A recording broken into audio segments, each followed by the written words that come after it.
O desejado de todas as nações. Capítulo 26. Em Cafarnaum.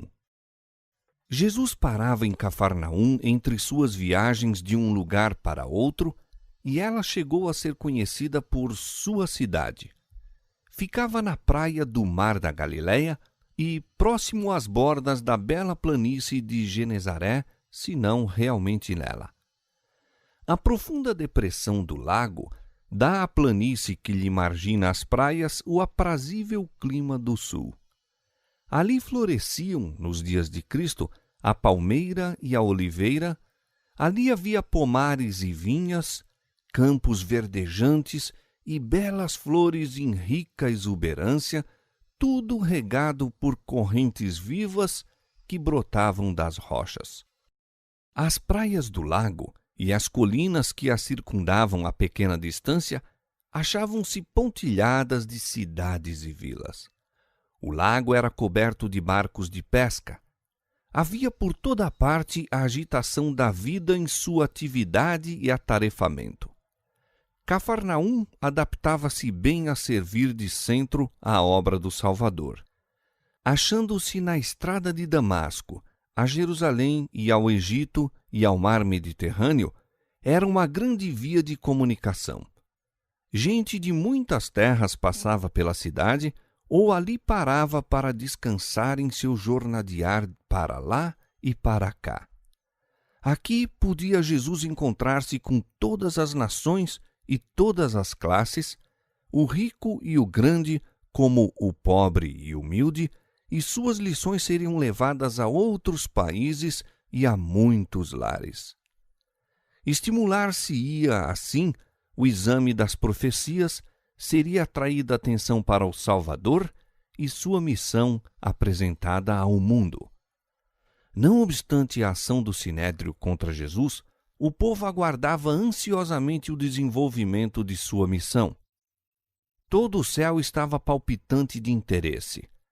Anjos lhe preparavam caminho ao ministério, movendo o coração dos homens e atraindo-os ao Salvador.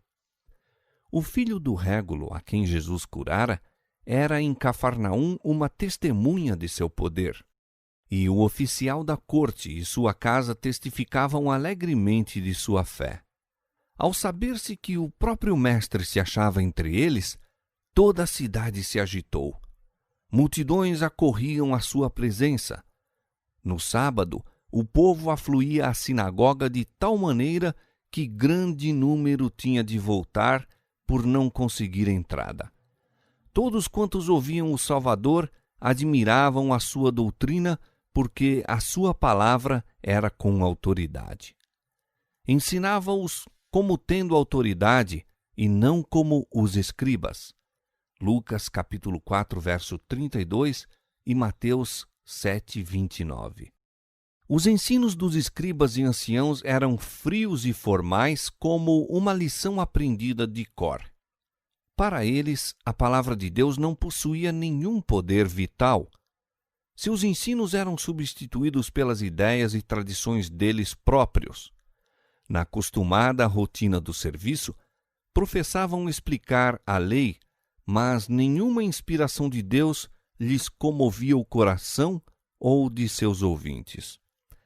Jesus nada tinha que ver com as várias dissensões existentes entre os judeus. Sua obra era apresentar a verdade. Suas palavras derramavam uma torrente de luz sobre os ensinos dos patriarcas e profetas, e as Escrituras chegavam aos homens como uma nova revelação. Nunca dantes haviam seus ouvintes percebido tal profundeza de sentido na palavra de Deus. Jesus abordava o povo no mesmo terreno em que se encontrava, como alguém que lhes conhecia de perto as perplexidades. Tornava bela a verdade, apresentando-a da maneira mais positiva e simples. Sua linguagem era pura, refinada e clara como a água de uma fonte. A voz era como música aos ouvidos que haviam escutado o monótono tom dos rabis. Mas se bem que fosse simples o ensino, falava como alguém que tem autoridade. Este característico punha seu ensino em contraste com o de todos os outros. Os rabis falavam duvidosos e hesitantes, como se as Escrituras pudessem ser interpretadas significando uma coisa ou exatamente o contrário. Os ouvintes eram diariamente possuídos de uma incerteza cada vez maior.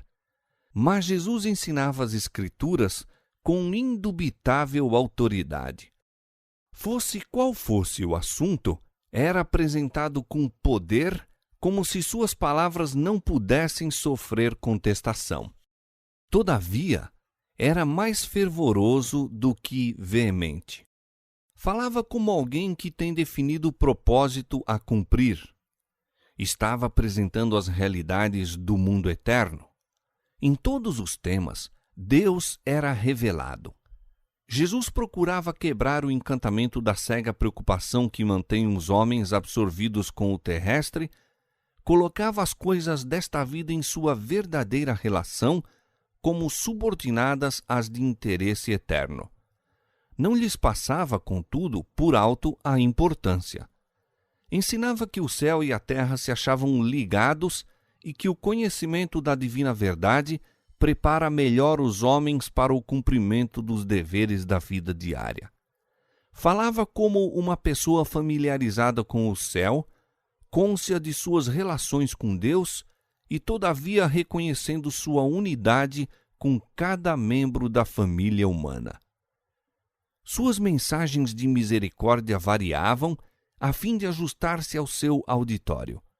Sabia dizer a seu tempo uma boa palavra ao que está cansado, Isaías capítulo 50, verso 4, pois nos lábios lhe era derramada a graça a fim de que transmitisse aos homens, pela mais atrativa maneira, os tesouros da verdade. Possuía tato para se aproximar do espírito mais cheio de preconceitos, surpreendendo-o com ilustrações que prendiam a atenção. Por intermédio da imaginação, chegava-lhes a alma. Suas ilustrações eram tiradas das coisas da vida diária e, conquanto simples, encerravam admirável profundeza de sentido.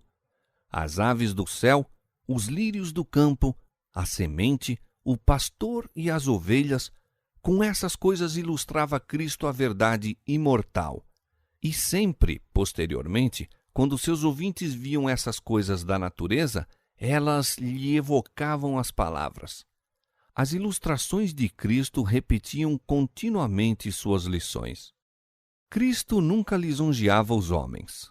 Não dizia o que lhes fosse exaltar as fantasias e imaginações, nem os louvava pelas invenções inteligentes.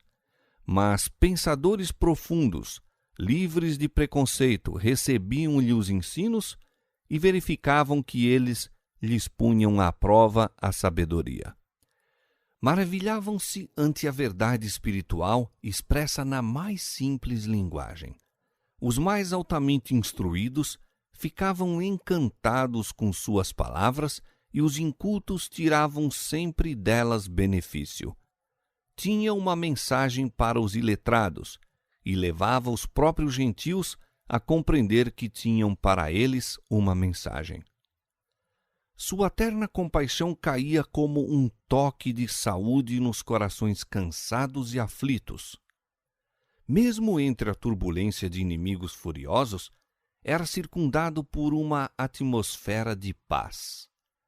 A beleza de seu semblante, a amabilidade de seu caráter e, sobretudo, o amor expresso no olhar e na voz atraíam para ele todos quantos não estavam endurecidos na incredulidade.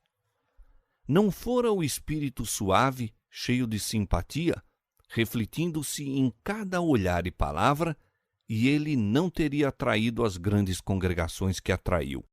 Os aflitos que iam ter com ele sentiam que ligava com os próprios o interesse deles como um terno e fiel amigo e desejavam conhecer mais das verdades que ensinava.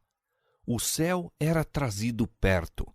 Anelavam permanecer diante dele para terem sempre consigo o conforto de sua presença. Jesus observava com profundo interesse as mutações na fisionomia dos ouvintes. Os rostos que exprimiam interesse e prazer davam-lhe grande satisfação.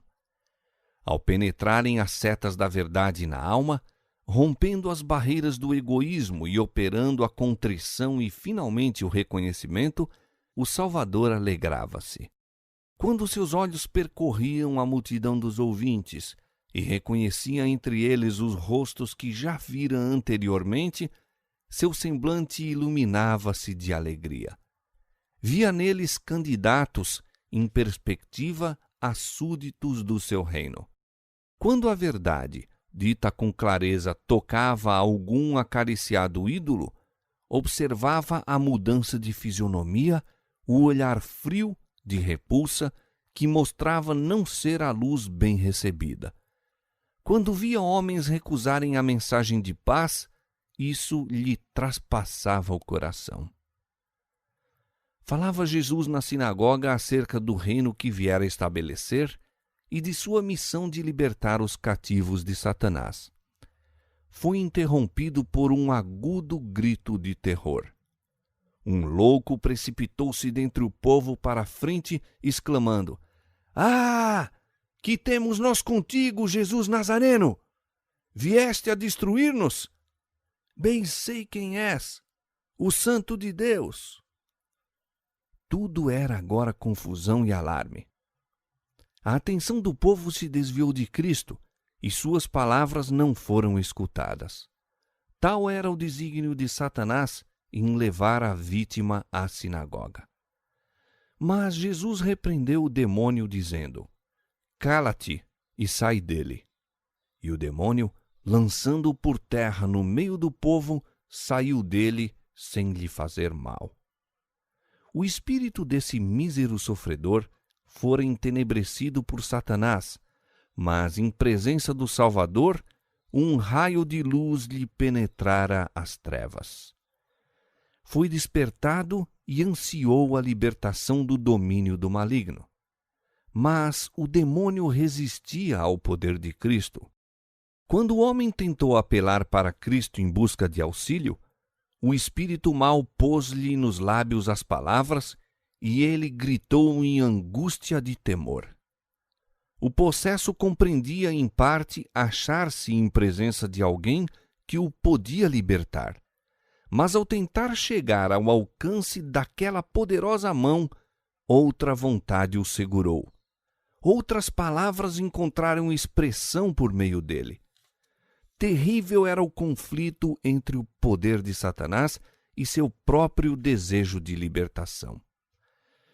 Aquele que vencera Satanás no deserto da tentação foi novamente colocado face a face com seu adversário.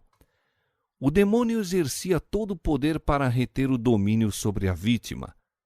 Perder terreno aqui seria dar a Jesus uma vitória. Dir-se-ia que o torturado homem devesse perder a vida na luta com o inimigo que fora a ruína de seu vigor varonil. Mas o Salvador falou com autoridade e libertou o cativo.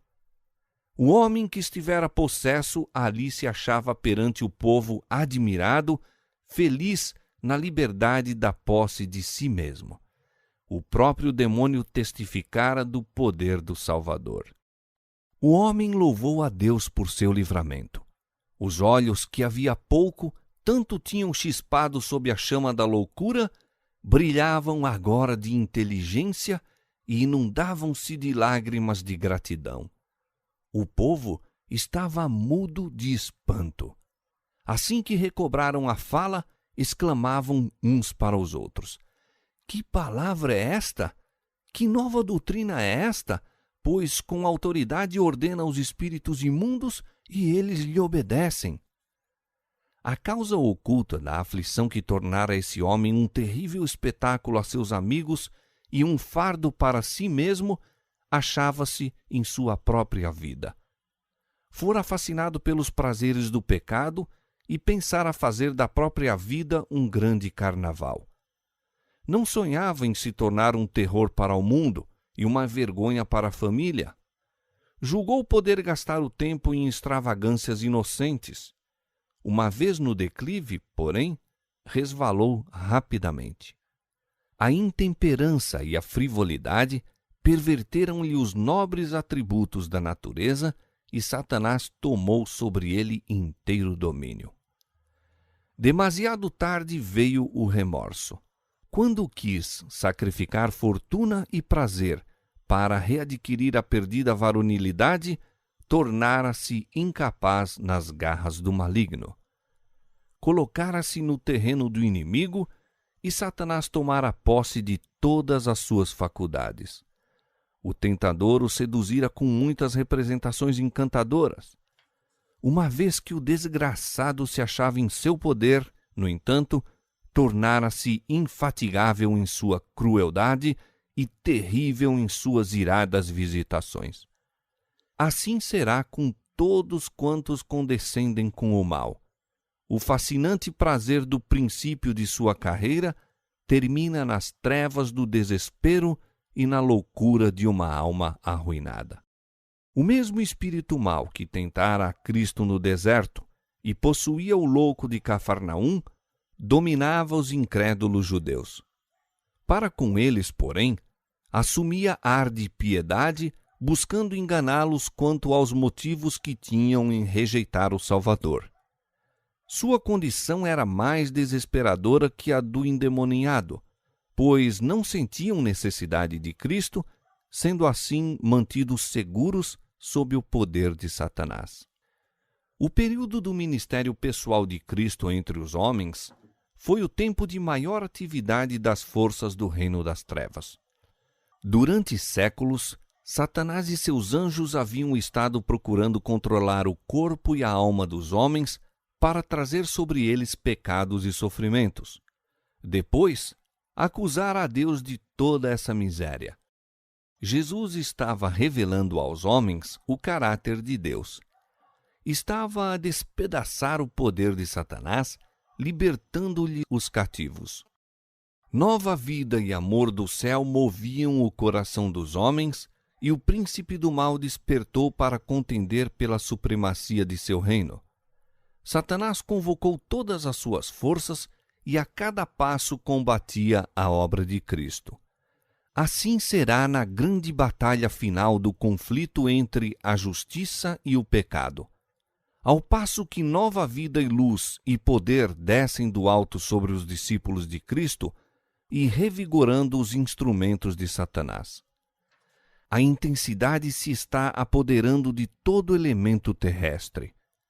Com uma sutileza adquirida através de séculos de conflito, o príncipe do mal opera disfarçadamente. Aparece vestido como anjo de luz e multidões estão dando ouvidos a espíritos enganadores e a doutrinas de demônios. 1 Timóteo capítulo 4, verso 1. Nos dias de Cristo, os guias e mestres de Israel eram impotentes para resistir a Satanás. Negligenciavam o único meio pelo qual se podiam opor aos maus espíritos. Foi pela palavra de Deus que Cristo venceu o maligno. Os guias de Israel professavam ser expositores da palavra de Deus, mas haviam-na estudado apenas para apoiar suas tradições e impor suas observâncias de origem humana. Haviam, por suas interpretações, feito com que ela exprimisse sentimentos que Deus nunca tivera em mente. Suas místicas apresentações tornavam indistinto aquilo que ele fizera claro.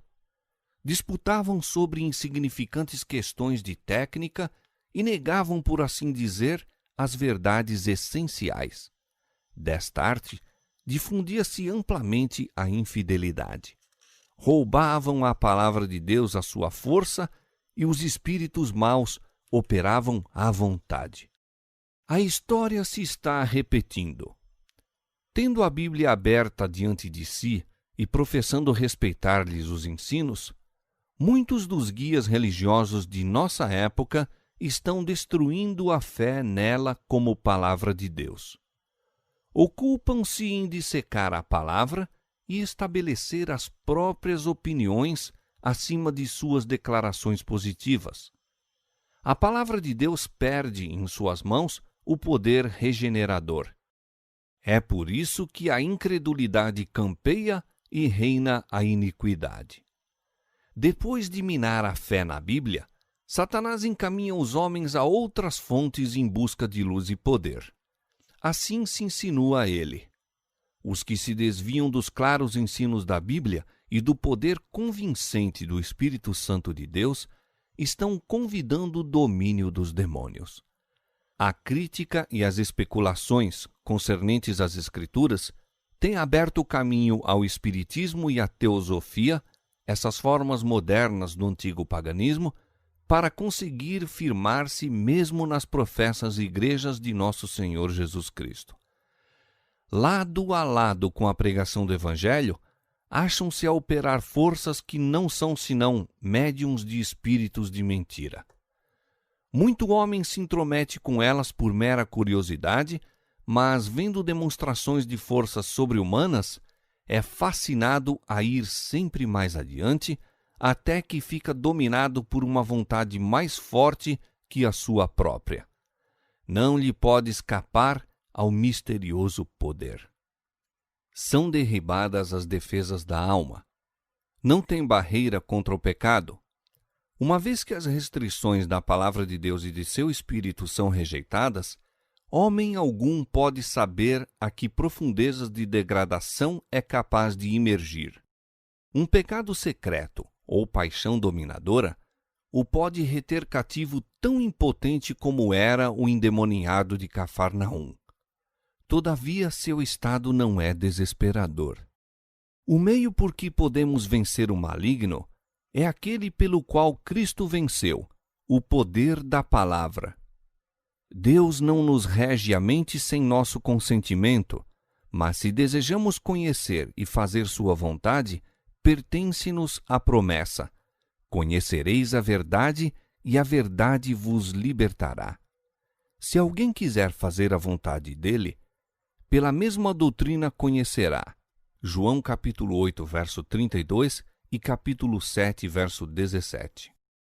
Mediante a fé nessas promessas, todo homem poderá ser libertado dos ardis do erro e do domínio do pecado. Todo homem é livre para escolher que poder o regerá. Ninguém caiu tão fundo, ninguém é tão vil que não possa encontrar libertação em Cristo. O endemoniado, em lugar de uma oração, só pôde proferir as palavras de Satanás. Todavia, foi ouvido o mudo apelo do coração. Nenhum grito de uma alma em necessidade, embora deixe de ser expresso em palavras, ficará desatendido. Os que consentirem em entrar com o Deus do céu num concerto não serão deixados entregues ao poder de Satanás ou às fraquezas de sua própria natureza. São convidados pelo Salvador, que se apodere da minha força e faça paz comigo. Sim, que faça paz comigo. Isaías capítulo 27, verso 5. Os espíritos das trevas hão de combater pela alma que uma vez lhes caiu sob o domínio, mas anjos de Deus hão de contender por aquela alma com predominante poder. Diz o Senhor: tirar-se-ia a presa ao valente, ou os presos justamente escapariam? Assim diz o Senhor: por certo que os presos se tirarão ao valente e a presa do tirano escapará, porque eu contenderei com os que contendem contigo e os teus filhos eu remirei. Isaías capítulo 49, versos 24 e 25. Enquanto todos na sinagoga ainda se achavam sob o domínio do espanto, Jesus retirou-se para a casa de Pedro a fim de repousar um pouco. Mas também ali baixara uma sombra. A mãe da esposa de Pedro jazia enferma, presa de muita febre. Jesus repreendeu a moléstia e a doente ergueu-se e atendeu às necessidades do mestre e dos discípulos. Por toda Cafarnaum logo se espalharam as novas da obra de Cristo. O povo, por temor dos rabis, não ousou ir em busca de cura durante o sábado. Mas assim que o sol se ocultou no horizonte, notou-se grande agitação. Das casas de famílias, das lojas, das praças afluíam os habitantes para a humilde morada em que Jesus se abrigara. Os enfermos eram levados em leitos ou apoiados em bordões, ou, ajudados por amigos, arrastavam-se debilmente à presença do Salvador. Durante horas a fio vinham e voltavam, pois ninguém sabia se o dia seguinte ainda encontraria o médico entre eles. Nunca dantes fora Cafarnaum espetáculo de um dia como esse. O espaço enchia-se de vozes de triunfo e aclamações pela libertação. O Salvador regozijava-se no regozijo que produzira.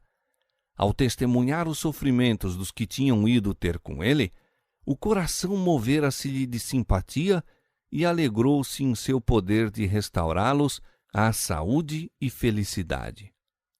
Enquanto o último enfermo não foi curado, Jesus não cessou de trabalhar.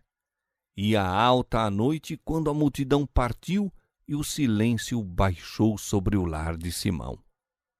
Passara o longo dia cheio de excitação e Jesus procurou repouso. Mas, estando a cidade ainda imersa no sono, o Salvador, levantando-se de manhã muito cedo, fazendo ainda escuro, saiu e foi para um lugar deserto e ali orava. Assim se passavam os dias na vida terrestre de Jesus. Muitas vezes despedia os discípulos a fim de visitarem um lar e repousar, mas resistia-lhes brandamente aos esforços para o afastar de seus labores. O dia todo labutava ele, ensinando o ignorante, cuidando o enfermo, dando vista ao cego, alimentando a multidão, e na vigília da noite, ou cedo de manhã, saía para o santuário das montanhas em busca de comunhão com seu Pai. Passava por vezes a noite inteira a orar e meditar, voltando ao raiar do dia ao seu trabalho entre o povo. De manhã cedo, Pedro e os companheiros foram ter com Jesus, dizendo que já o povo de Cafarnaum o procurava. Os discípulos tinham ficado amargamente decepcionados com a recepção que Cristo tivera até então. As autoridades de Jerusalém o estavam buscando matar. Seus próprios concidadãos lhe tinham tentado tirar a vida, mas em Cafarnaum era ele recebido com jubiloso entusiasmo e as esperanças dos discípulos se reanimaram. Talvez que entre os galileus amantes de liberdade se houvessem de achar os sustentáculos do novo reino. Com surpresa, porém, ouviram as palavras de Cristo. É necessário que eu anuncie a outras cidades o evangelho do reino de Deus, porque para isso fui enviado. No excitamento que então dominava em Cafarnaum, havia perigo de que se perdesse de vista o objetivo de sua missão. Jesus não ficava satisfeito de chamar a atenção meramente como operador de maravilhas ou médico de enfermidades físicas. Buscava atrair os homens a si como seu Salvador. Ao passo que o povo estava ansioso de crer que ele viera como rei, para estabelecer um reino terrestre, Jesus desejava desviar-lhes o espírito do terreno para o espiritual. O simples êxito mundano estorvaria sua obra. E a admiração da descuidosa turba desagradava-lhe ao espírito. Em sua vida não cabia nenhum amor próprio. A homenagem que o mundo presta à posição, à riqueza ou ao talento era coisa estranha ao Filho do Homem. Nenhum dos processos empregados pelos homens para conseguir a obediência ou impor respeito era usado por Jesus. Séculos antes de seu nascimento, fora dele profetizado: não clamará, não se exaltará, nem fará ouvir a sua voz na praça. A cana trilhada não quebrará, nem apagará o pavio que fumega. Em verdade produzirá o juízo. Não faltará nem será quebrantado até que ponha na terra o juízo. Isaías 42, versos 2 a 4. Os fariseus procuravam distinção mediante seu escrupuloso cerimonialismo e a ostentação de seu culto e caridade. Mostravam zelo pela religião, fazendo dela o tema de discussões.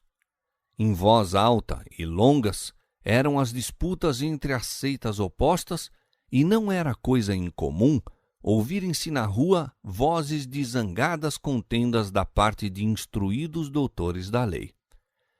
Assinalado contraste com tudo isso oferecia a vida de Jesus.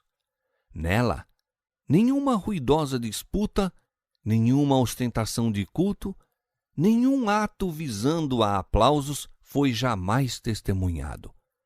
Cristo estava escondido com Deus e Deus era revelado no caráter de seu Filho. Era a essa revelação que Jesus desejava fosse dirigido o espírito do povo e rendidas suas homenagens. O sol da justiça não rompeu sobre o mundo em esplendor para deslumbrar os sentidos com sua glória. Está escrito a respeito de Cristo: como a alva será a sua saída. Oséias 6:3. Calma e suavemente surge o dia na terra, dissipando as sombras das trevas e despertando o mundo para a vida. Assim se ergueu o sol da justiça com a cura nas suas asas. Malaquias 4:2.